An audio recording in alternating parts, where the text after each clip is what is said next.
Ronaldo'dan zo'r o'ynaydi. Bu jahon chempioni bo'ldi. Yig'ishda qachongacha Krishtianuga muxlislik qilasan?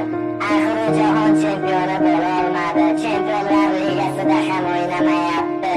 Marokashga ham bo'la olmadi-ku. Yana nima mush Ronaldo yulduz?